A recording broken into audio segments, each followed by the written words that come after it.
കൊടുവള്ളി മുൻ MLA കാരാട്ട് റസാഖ് ലീഗിൽ തിരിച്ചെത്തി. രാവിലെ പാണക്കാടെത്തിയ റസാഖ് സാദിഖ് അലി തങ്ങളിൽ നിന്ന് അംഗത്വം സ്വീകരിച്ചു.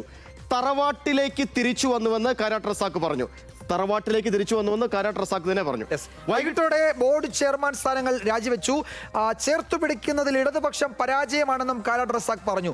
ഉപാധികളില്ലാതെ റസാഖ് തിരികെ വന്നതിൽ സന്തോഷമെന്ന് പാണക്കാട് സാദിഖ് അലി തങ്ങളും പ്രതികരിച്ചു. ആ പ്രതികരണങ്ങളിലേക്ക് ആദ്യം. ഉപാധികളൊന്നുമില്ല, വിശ്വാസമാണ് പാർട്ടിയെ, പ്രത്യേകിച്ച് തങ്ങളുടെയും കുഞ്ഞാൽ സാഹിബിനെയും മുനീർ സാഹിബിനെയും ഒക്കെ വിശ്വാസമാണ്. ഈ പാർട്ടിയിൽ സജീവമായിട്ടുണ്ടാവും. തീർച്ചയായിട്ടും 10 കൊല്ലം പ്രവർത്തിക്കാത്തത് അതിൻ്റെ ഡബിൾ മടങ്ങ് പ്രവർത്തിച്ച് മുമ്പോട്ട് പോകാനാണ് ആഗ്രഹിക്കുന്നത്. 10 വർഷങ്ങൾക്ക് മുമ്പ് ഇതുപോലെ ഒരു തെരഞ്ഞെടുപ്പ് കാലത്താണ് കാരാട്ട് റസാഖ് അന്ന് മുസ്ലിം ലീഗിൽ നിന്ന് രാജിവെച്ചത്. ഇപ്പോൾ ഒരു തെരഞ്ഞെടുപ്പ് കാലത്ത് തന്നെ അദ്ദേഹം പാർട്ടിയിലേക്ക് തിരിച്ചു വന്നിരിക്കുകയാണ്. വളരെ സന്തോഷപൂർവ്വം അദ്ദേഹത്തിന് ഇപ്പോൾ നമ്മൾ മെമ്പർഷിപ്പ് കൊടുത്തു. ഒരു ഉപാധികളുമില്ലാതെയാണ് അദ്ദേഹം വന്നിട്ടുള്ളത്. ഇനി അദ്ദേഹം മുസ്ലിം ലീഗിൽ സജീവമായി പ്രവർത്തിക്കും എന്ന് അദ്ദേഹം ഞങ്ങൾക്ക് ഉറപ്പ് തരികയുണ്ടായി.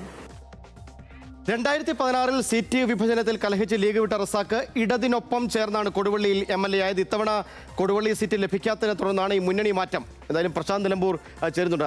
എനിക്ക് തോന്നുന്നു ആ പറഞ്ഞു വന്നതിനകത്തേ 10 വർഷം പ്രവർത്തിക്കാതിരുന്നത് കൂടി ചേർത്ത് ഇനി പ്രവർത്തിക്കുമെന്ന് റസാഖ് പറയുന്നുണ്ട്.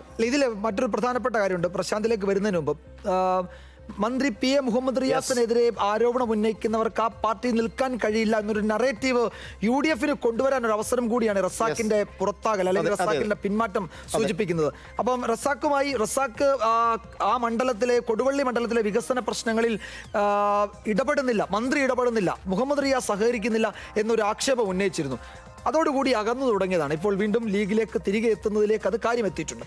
അപ്പോൾ നമുക്ക് പ്രശാന്ത് നിലമ്പൂരിലേക്ക് പോകാം. പ്രശാന്ത്, ഇക്കാര്യത്തിൽ ഇന്നിപ്പോൾ വൈകിട്ട് നടന്ന കൺവെൻഷനിലൊക്കെ പങ്കെടുത്തിട്ടുണ്ട് കാരാട്ട് റസാഖ് അതിൽ പ്രതികരിക്കുകയും ചെയ്തിട്ടുണ്ട്.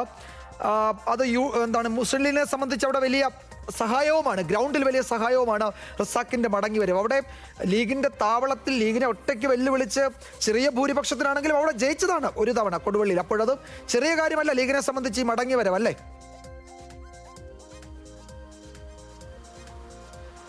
തീർച്ചയായിട്ടും അങ്ങനെ തന്നെയാണ്. കാരാട്ട് റസാഖ് ചെറിയ മീനല്ല. കാരണം 2016 ലീഗിന്റെ കോട്ടയിലാണ് LDF-ന് വേണ്ടി വിജയിച്ചത്.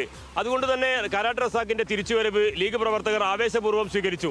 ഇന്ന് കൊടുവള്ളിയിൽ സ്ഥാനാർത്ഥിയായ UDF സ്ഥാനാർത്ഥിയായ ഫിറോസിന്റെ PK ഫിറോസിന്റെ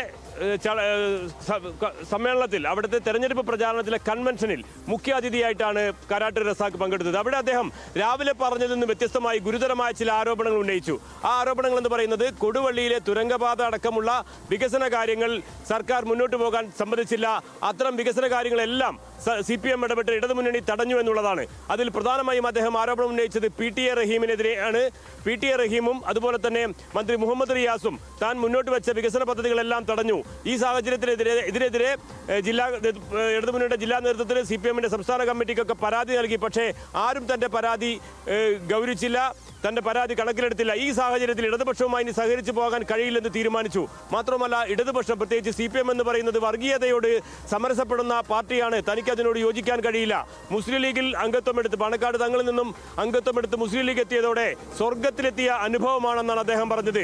ഇനി പച്ച പതാകയുടെ ഹരിത പതാകയുടെ തണലിൽ തനിക്ക് സ്വസ്ഥമായി ജീവിക്കണം, സ്വസ്ഥമായി സംഘടനാ പ്രവർത്തനം നടത്തണം. തനിക്കെതിരെ സോഷ്യൽ മീഡിയയിൽ വലിയ തോതിൽ CPM ആക്രമണം നടത്തുന്നുണ്ട്, തന്നെ വേട്ടയാടുന്നുണ്ട്. അവരോട് വലിയ മുന്നറിയിപ്പും അദ്ദേഹം നൽകി. വിരട്ടലും അതുപോലെ തന്നെ ഭീഷണിയൊന്നും തന്നോട് വേണ്ട. ഈ കൊടുവള്ളിയും അതുപോലെ തന്നെ കോഴിക്കോടും ഒക്കെ രാഷ്ട്രീയ പ്രവർത്തനം നടത്തി ഒരുപാട് കാലത്തെ അനുഭവമുള്ളതാണ്, തന്നോട് ഭീഷണിപ്പെടുത്തേണ്ടതില്ല എന്നുള്ള മുന്നറിയിപ്പും അദ്ദേഹം നൽകി.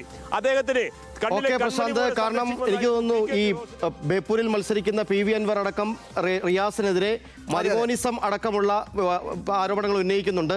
റിയാസിനെ മറികടന്നുകൊണ്ട് മുന്നോട്ട് പോകാൻ പറ്റില്ല എന്ന് പറയുന്നുണ്ട്. എനിക്ക് തോന്നുന്നത് ഇക്കാലത്ത് ഈ തെരഞ്ഞെടുപ്പ് കാലത്ത് UDF-നും ലീഗിനും ഒക്കെ തന്നെ മുഹമ്മദ് റിയാസിനെതിരെ ഉന്നയിക്കാൻ പറ്റുന്ന പ്രധാനപ്പെട്ട ഒരു അമ്പ് കൂടിയായിരിക്കും സ്വാഭാവികമായും ഈ തറവാട്ടിലേക്ക് തിരിച്ചെത്തിയ റസാഖ്. ജോഷി പറഞ്ഞ ഈ PV അൻവർ വലിയ കലാപം LDF-ൽ ഉണ്ടാക്കിയ സമയത്ത് കാരാട്ട് റസാഖ് അൻവറിനൊപ്പം പോകുമെന്ന് അന്നേ സംശയം ഉണ്ടായിരുന്നു. പക്ഷെ അത് സംഭവിച്ചു, കുറച്ച് മാസം കഴിഞ്ഞെന്ന് മാത്രമേ ഉള്ളൂ. ഇപ്പോൾ റസാഖ് പറയുന്നുണ്ട് തനിക്കൊരു തെറ്റ് പറ്റി, താൻ ക്ഷമ ചോദിക്കുന്നു, മുസ്ലിം ലീഗ് പ്രവർത്തകരോട് ക്ഷമ ചോദിക്കുകയാണെന്ന് ഈ വേദിയിൽ പരസ്യമായി പറയുകയും ചെയ്തു. അപ്പോൾ തെറ്റ് പറ്റി അത് ഏറ്റുപറഞ്ഞ് തിരികെ വരികയാണല്ലേ? അതെ, തറവാട്ടിലേക്ക് തിരിച്ചു വരും. തെറ്റുപറ്റിയ മകൻ തിരിച്ചു വരികയാണ്. അതെ.